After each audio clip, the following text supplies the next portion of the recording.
and let us all do we can to build a better future. Okay.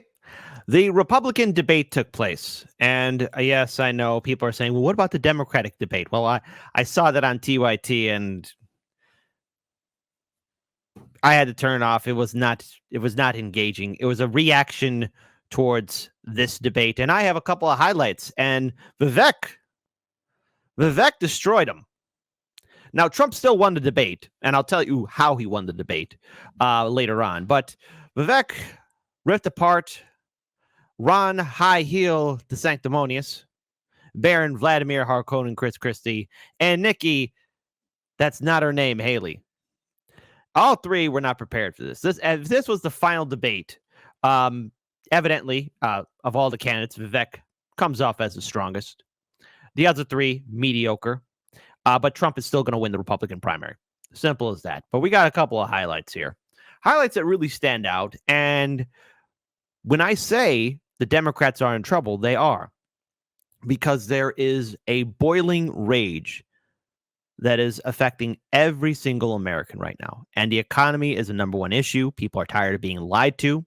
People are tired of being disappointed by our institutions, by the people that we're supposed to trust to protect us, all while we have a corporate media that is lying to us. And I mean, they constantly keep on lying to us. And we all know through our smartphones or through our emails that, yes, we are being spied in on.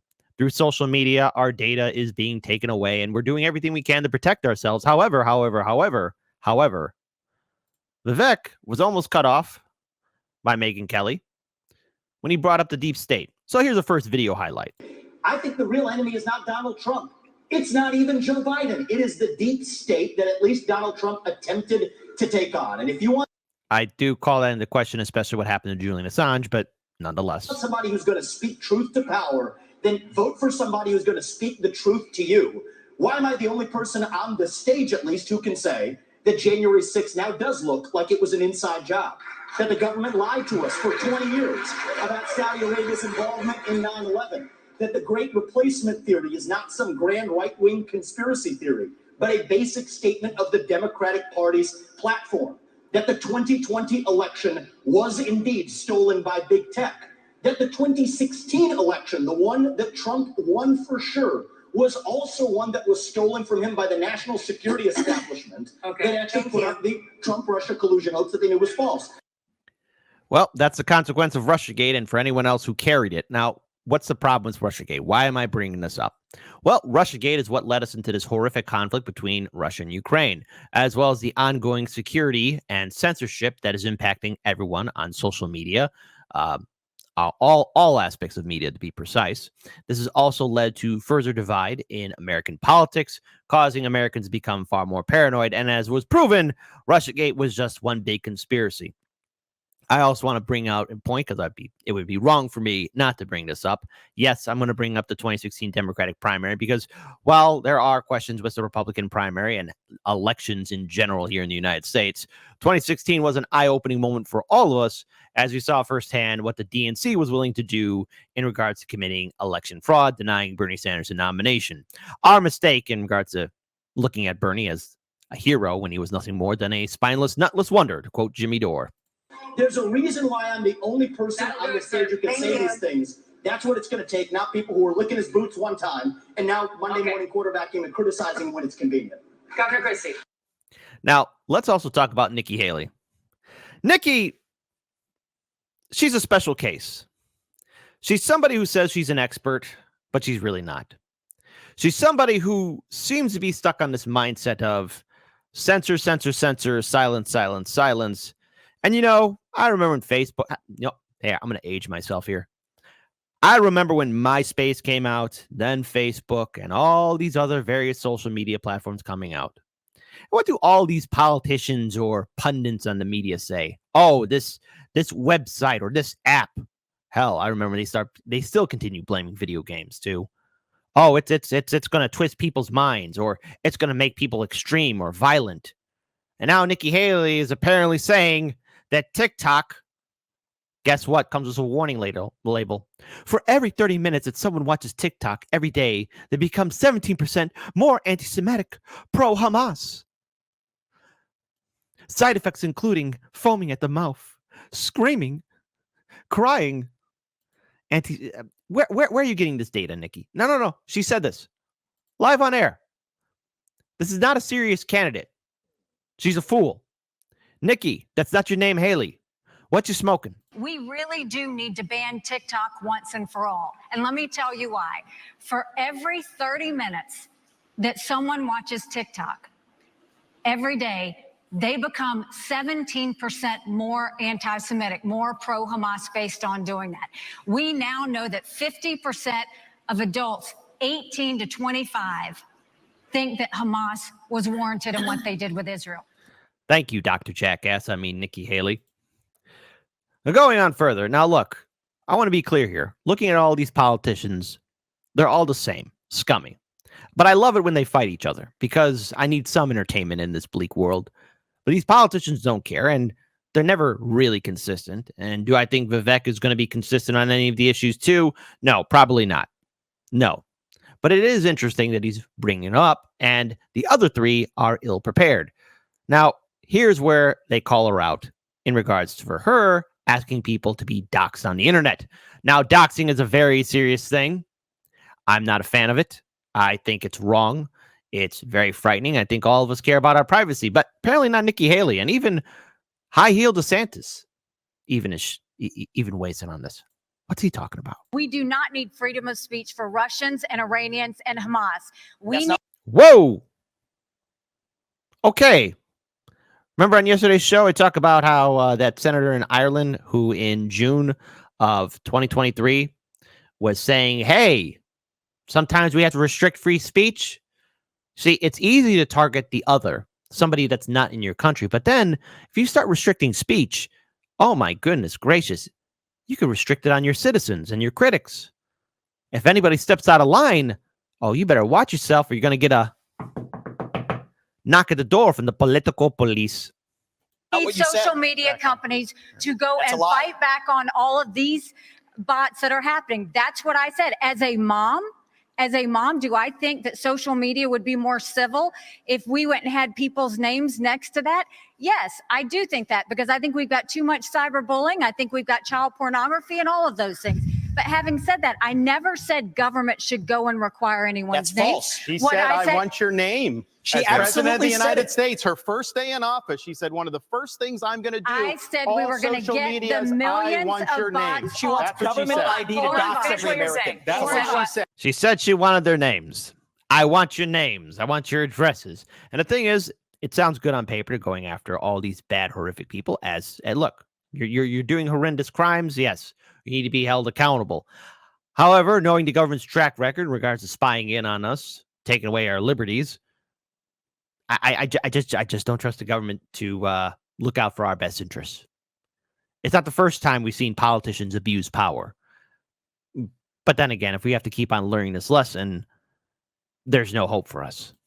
You can roll the tape. She said, I want your name. And that was going to be one of the first things she did in office. And then she got real serious blowback, and understandably so, because it'd be a massive expansion of government. We have anonymous speech. The Federalist Papers were written with anonymous writers. Jay, Madison, and Hamilton, they went under Publius. It's something that's important, and especially given how conservatives have been attacked and they've lost jobs and they've been canceled. You know the regime would use that to weaponize that against our own people. Okay, it was a bad idea, and she should own up to it. However, it wasn't only just the internet that was causing a problem for Vivek, for Nikki. That's not her name, Haley. Because Vivek came at her because when Donald Trump comes off as more reasonable than anybody else on that stage, and yes, I know, take it with a grain of salt. This is Donald Trump we're talking about. But, you know, we all remember that CNN town hall that he did with Caitlin Collins where he said, I want people to stop dying. All right. I don't know if he could really pull off a peace talk between Russia and Ukraine in 24 hours. It'd be a miracle if he did. These politicians, they all like to lie or make some high claims that they could do great things. Nikki Haley, there's something wrong with her. I mean, she's foaming at the mouth for absolute total war. And we already have our own president, Joe Biden, the senile old man, calling out the fact that American troops will fight Russian troops. Say it with me, folks. What could possibly go wrong? And Nikki Haley is no different. Vivek called her out. Well, I did write that book, Ron. The irony is Nikki Haley was heaping praise on me when I wrote that book, but now I worry. I was warning about the woke industrial complex in this country as a warning. Apparently, she read it as a how-to manual, just like she reads George Orwell's books as well. And so I think that that's actually far more dangerous than – this is really important for people to understand. We're marching towards fascism under Biden. Jack Smith has subpoenaed every last retweet that someone has issued from Donald Trump in the year 2020. The only person more fascist than the Biden regime now is Nikki Haley, who thinks the government should identify every one of those individuals with an ID. That is not freedom. That is fascism. And she should come nowhere near the levers of power, let alone the White House. Hey, ladies, you finally break that glass ceiling. You got one of your own to be a dictator or wannabe dictator. Isn't that great? Now, all these politicians will do the same thing, too, because we live in a crazy upside-down neoliberal system. We know this for a fact. We have absolute corruption and absolute madness. But they should be called out, and I hope it serves as a warning and a wake-up call for every single American across the political spectrum to wake up and see that the two-party system is designed for unending corruption and unending war. However, another highlight. You see, these politicians, for a long time, and let me just remove this screen here for a second and talk to all of you one-on-one. A lot of these politicians, they want to present themselves as great leaders who care about the future of our country. Well, they don't. They never have. It's all for their best interest, their bottom line. They only care about enriching themselves. They only care about how they can have power. And they will sacrifice whoever they need to in order to maintain that position. That includes unending wars. And that means sending our children, the next generation, everybody to fight in these wars. So somebody like Nikki Haley is okay with maybe a statement from Biden saying, U.S. troops will fight Russian troops. The thing is, Nikki, name 3 provinces in which U.S. forces can go to. Foreign policy experience is not the same as foreign policy wisdom. I want everybody at home to note that I was the first person to say we need a reasonable peace deal in Ukraine. Now a lot of the neocons are quietly coming along to that position, with the exceptions of Nikki Haley and Joe Biden, who still support this, what I believe is pointless war in Ukraine. And I think those with foreign policy experience, one thing that Joe Biden and Nikki Haley have in common is that neither of them could even state for you 3 provinces in eastern Ukraine that they want to send our troops to actually fight for. Look at that. This is what I want people to understand. These people. she can't say anything.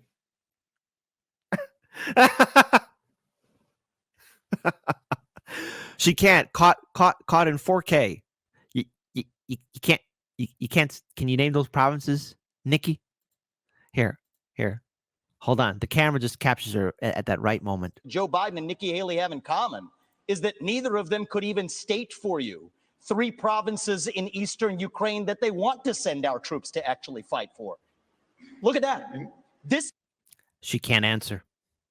She can't give an answer. And if you can't give an answer like that, oh, that's so terrible. Just one more time. One more time for all you beautiful people to see that, because sometimes these debates give us pure gold. Now maybe, if Trump was there, it'd be a little bit more entertaining, but alas, he isn't. But who's to say that we can't enjoy it nonetheless? One more time. Neither of them could even state for you 3 provinces in eastern Ukraine that they want to send our troops to actually fight for. Look at that. This is what I want people to understand. These people she has no idea what the hell the names of those provinces are, but she wants to send our sons and daughters and our troops and our military equipment to go fight it. So reject this myth that they've been selling you, that somebody had a cup of coffee stint at the UN and then makes $8 million after, has real foreign policy experience. It takes an outsider to see this through. Look at the blank expression. Ooh. She doesn't know the names of the provinces where she wants to actually fight for. And there's her puppet masters right there. The donors right there that are playing about the puppet masters. You know what I got to say to that? Oof. Oof. Oof. Oof. Oof. Oof. Oof. Oof. Ah, God, that oof is so golden. So golden. But we continue on. If these people want to send your sons and daughters to go die in Ukraine, they've been arguing for it for a year. $200 billion of our taxpayer money sent over. Neither of them could even name for you the provinces that they actually want to protect. And this is the people who have been touting their so-called foreign policy experience. It is intellectual fraud. These people are lying to you, the same people who told you about weapons and mass destruction in Iraq to justify that invasion, didn't know the first thing about it, yet they sent thousands of our sons and daughters to go die. The same people who told you the same in Afghanistan, where the Taliban is still in charge 20 years later. $7 trillion of our national debt due to these toxic neocons. You could put lipstick on a Cheney, it is still a fascist. Hey, I'm sorry. That warrants another one. Oof. Oof. Oof. Beautiful. But it gets better, folks. It does. She said that I have a woman problem. Nikki, I don't have a woman problem. You have a corruption problem. And I think that that's what people need to know. Nikki is corrupt. This is One more time. That was gold. That was his notes throughout the entire debate. Nikki equals corruption. Oof. Oof. Oof. Oof. Gotta stop playing it. Gotta stop playing it too much. a woman who will send your kids to die so she can buy a bigger house. This is the problem. Using identity politics more effectively than Kamala Harris is a form of intellectual fraud. And it actually needs to, and there's our donor puppet masters wielding their puppet right up here tonight. This is how this game is played. The puppet masters put up their puppet, and I reject the use of identity politics in this party. Hey, I gotta love it, but hold on, because it gets better. Because then Baron Vladimir Harkonnen decides to take on Vivek, right? Now, all these politicians, I've said it before. If you're a Republican or a Democrat, they're all owned by the same corporate donors, the same corporate donors who control the media and every single aspect of our lives. Hey, let's have democracy in the chat. Type 1 for, oh, Kid, hey, it's great living in a neoliberal nightmare. Everything's fine. What are you complaining about? Listen, just because the water's boiling doesn't mean they're going to let us die. They're not going to boil us alive. Type 2, Jesus Christ, man. They're going to boil us alive, man. We got to break this system before we go out. Come on. I wonder how many twos we're going to get in the chat. Look, both parties are corrupt. But I do love this infighting. Because Harkonnen, I mean Chris Christie. Apologies. Decides to go after Vivek. Chris Christie becomes a white knight. I know. Chrissy, I didn't know you had it in you, buddy. Okay, you say this, you do this, you do this at every debate. You go out on the stump and you say something. All of us see it on video. We confront you on the debate stage. You say you didn't say it, and then you back away. And I want to say what? Exactly No, what I said, Chris. I'm not done yet. Well, this Now is look. this is And here's nonsense. what- This man is spewing. This man is spewing nonsense. Let me tell you something. This is the fourth debate. The fourth debate that you would be voted in the first 20 minutes as the most obnoxious blowhard in America. Oh, man. Pot calling Carol Black there, ain't you, Chris Christie? So shut up for a little while. I'm gonna respond to that. I want to say Your something. version of No, no, I I want to say. after the main bit, I'll take that. I want to say something else. We're now 25 minutes into this debate, and he has insulted Nikki Haley's basic intelligence. Well, she doesn't. She's not. If she's not speaking up for herself, and if she can't name 3 provinces in Ukraine where supposedly U.S. troops need to fight Russian troops, then you don't need to be a white knight and save her. All right. Her utter silence when Vivek gave that smackdown says a lot about her inability to really talk the talk. Now, from recent polling data, DeSantis, the high heel cowboy, is losing. Nikki Haley has somewhat of a lead, at least as it was before this debate. But she couldn't name it. She had her Aleppo moment. That's right. Vivek gave her an Aleppo moment, and she couldn't step up. She couldn't name anything. She was confused, like a deer in the headlights. And I know there's going to be a lot of liberals out there saying, Kit, if we don't have a reasonable Republican candidate, that means Trump's going to win the primary, and we got to be careful and afraid of Trump because Trump's going to hurt us. Nobody cares. Okay? All of you watching right now, and I don't care how you're going to vote. I don't care what generation you're part of, the color of your skin, or who you worship. This goes out to anyone in independent media. I think we all can agree with all the data that's presented before us. Republican voters want Trump to be the nominee. It's going to happen, and there's nothing anybody can do to stop it. It is a fact. And if it hurts your feelings or you're triggered by it, well, then you're not paying attention, because after the 2020 election, I know myself and Daniel, we said, hey, Trump's going to come back. We're both going to be surprised if he doesn't. And I'm pretty sure all of you thought the same thing too. Trump was going to return. And none of these candidates have what it takes to earn Republican Party voters. It's a whole job of doing this show and giving an analysis. So let's continue on while she still looks like a deer in a headlight. I mean, come on, Nikki. Nikki, come on. You're being owned here, and you can't say anything. You know what I got to say to that? Oof. Oof. Oof. Okay, I'm being mean. I'm being mean here. I got to be a gentleman. Not her positions, her basic intelligence. She doesn't know regions. She wouldn't be able to find something on a map that his 3-year-old could find. Look, if you want to disagree on issues, that's fine. And Nikki and I disagree on some issues. But I'll tell you this, I've known her for 12 years, which is longer than he's even started to vote in the Republican primary.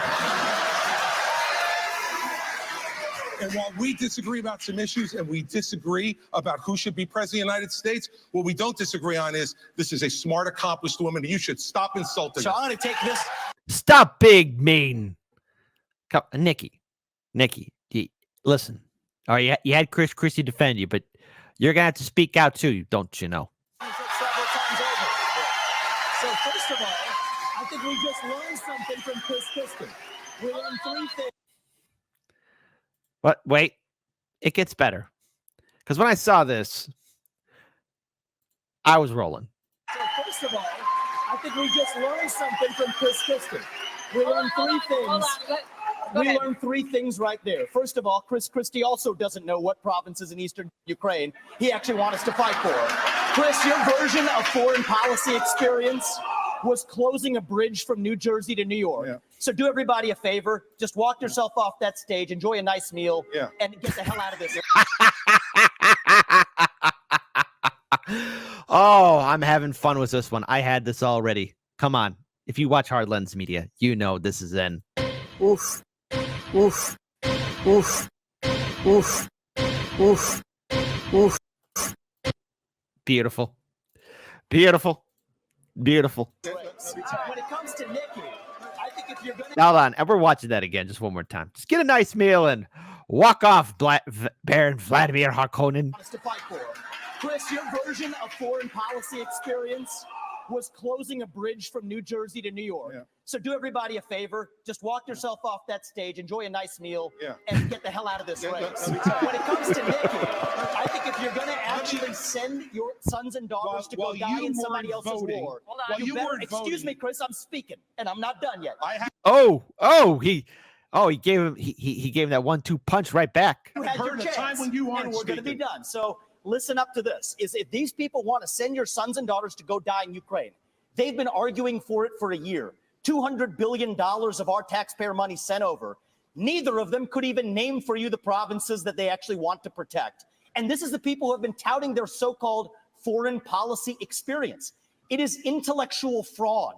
These people are lying to you. The same people who told you about weapons and mass destruction in Iraq to justify that invasion didn't know the first thing about it, yet they sent thousands of our sons and daughters to go die. The same people who told you the same in Afghanistan, where the Taliban is still in charge 20 years later. $7 trillion of our national debt due to these toxic neocons. You could put lipstick on a Dick Cheney. It is still a fascist neocon. Thank you, got to Mr. see that Ramaswamy. today. Thank you, It's Mr. Dick Cheney Ramaswamy. all over again in this party. Thank you, Mr. God damn. Sorry, folks, but that's Oof. Oof. Oof. beautiful. Now, what can we take away from this? As much as we want to say, oh, well, who will get the nomination? Trump's not there. Doesn't matter. Trump's going to win. Yes, Vivek gave some funny one-liners. Vivek was somewhat on the ball, but at the end of the day, they're all politicians. I can't trust any single one of them. However, voters have a different opinion. Voters know what they want. And while they were probably thoroughly entertained by the entire debate, voters in Iowa said this. Candidates here, and I want to start first with Angela because this is your first time watching the debate. You are a Trump supporter, and so I want to know, what did you think of what you saw tonight? I thought there were a lot of fireworks going on. It was interesting to watch the candidates interact, and Trump is still the winner. Oof. I mean, the data is out there. He has a huge lead over all of the other candidates combined. None of them have what it takes. Now, the GOP debate has been entertaining. I think this fourth one had a lot of fireworks. It really put a smile on my face in regards to watching it. However, at the end of the day, the voters in the Republican primary are not going to fall in line with the establishment. They want Trump. Now, Trump is still an establishment politician. He's trying to run as an insider. Don't fall for it. But nonetheless, hey, he kept his political movement together, Democrats. Y'all didn't. And another thing to point out, and should be a concern to Republican voters, the GOP passed out a loyalty paper that whoever gets the nomination, all the candidates are going to sign it and support whoever the nominee will be. Trump didn't sign it. Now, the Democratic Party does that. The Democratic Party also has superdelegates and can rig the primary any which way they can. I mean, already there's 3 candidates supposedly running against Biden, but no one gives a damn, and we'll be talking about that later. However, Trump is who they want. So, Republican voters, just a heads up. I don't know what kind of tricks the establishment will use. The Republican primary is a little bit more Democratic than a Democratic primary, but that's not saying much. So keep your heads on a swivel because the insanity continues on. Trump is still the winner. Why? I like the policies. I like my retirement fund, build the border, drill, baby, drill.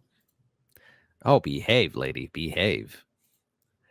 Continuing on, though. NBC News 2024 campaign embed Nnamdi Egwanwu is with Republican voters at a watch party in Atlanta, Georgia. Nnamdi, it's so good to see you. You do fantastic work, and I know you've been there with the voters in Georgia. What are they telling you? What did they think of tonight's debate? Well, Kristen, getting a reaction from voters here in Atlanta was quite easy. They actually organized a straw poll on their own during the debate, and were keeping track of their opinions. And by the end of the night, you had Vivek Ramaswamy, this watch party of about 30 people, getting 5 votes. Now, hold on. You heard that. Vivek getting 5 votes. Listen to what the other candidates get and what Trump gets. And this is just from one small event here. Ron DeSantis getting 2, both Nikki Haley and Chris Christie having a sole 1 vote. And get this, former President Donald Trump, despite not being on the stage, got 18. You don't say. I don't know if the establishment remembers 2016. I do. They gave his empty podium more airtime than they gave Bernie Sanders or any of the third-party candidates. Trump was able to demolish political dynasties and establishment name-brand politicians. He destroyed them all in 2016. This is abundantly clear. Everyone knows it. And in 2020, he was able to launch a campaign. And look, I think it's important to question elections here in the United States because I'm from the city of Chicago, and just speaking from experience, my fellow Chicagoans will know what I'm talking about. Votes, election integrity in Chicago. What does that look like? It's not like we have a history of corruption. Well, guess what? The whole United States has a history of corruption. Okay.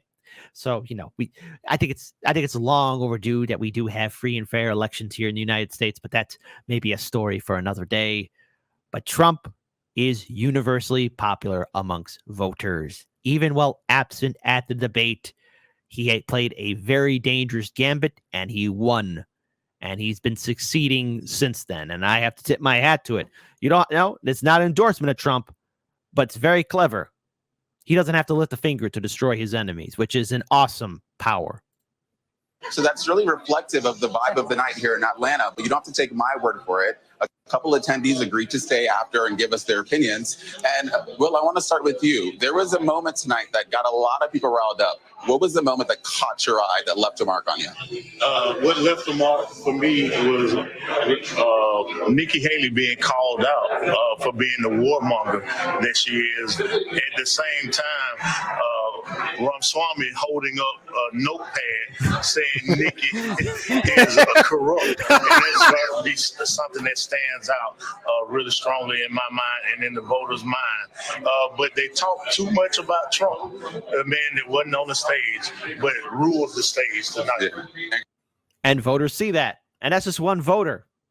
And I talked about how voters on yesterday's show, no matter what group they are in, are fleeing the Democratic Party, either, number one, choosing not to vote at all, number two, voting independent or third party, or number three, which is a shocker to the liberal think tanks out there, some might vote Republican, vote for Trump. Democrats, this one's for you. Oof. Oof. Oof. You know, what can we learn from these debates? Well, Trump is a name that is going to stand the test of time. He's more or less immortal at this point. In American politics and world history, he has secured his spot amongst the greats like Alexander the Great or Julius Caesar, Cleopatra, all the great people. He is forever immortal. And there's nothing that the establishment can do to remove it. They kept on bringing his name up, not only during this debate, but during the other three debates as well. He's not even there. And yet Trump is still being talked about. Trump has a mugshot, any other politician, and they'd be embarrassed and have to resign. He didn't. Trump's got a crap ton of legal issues. Any other politician would have dropped out, including those four on stage. They would have dropped out. He didn't. And when the dust is finally settled, Nikki, Chris, the Sanctimonious, and Vivek are all going to have to step aside. Trump has secured the nomination. This isn't even a race anymore. It's a foregone conclusion. And perhaps maybe over time, there will be a true awakening in which Americans will consider voting independent, third party, supporting and building citizen ballot initiatives to fight for that better future. But Democrats, you are ill prepared for the fight in 2024. You have a senile old man as your leader. And however this plays out, this election will not be the most important, but it should be the most interesting and most hilarious. Stay tuned to Hard Lens Media. But Nikki Haley, come on. Nikki, that's not your name. Did you have to look like a deer in the headlight? Because more or less, I think your campaign is done. And in fact, let's have democracy in the chat. After that sign that Vivek did, and that kind of thrashing that he gave to all three candidates up there, is that the end of Nikki Haley's campaign? Type 3 for no, Kit. She's got some fight left in her. You just wait and see. Type 4, no, man. Stick a fork in her. She's done.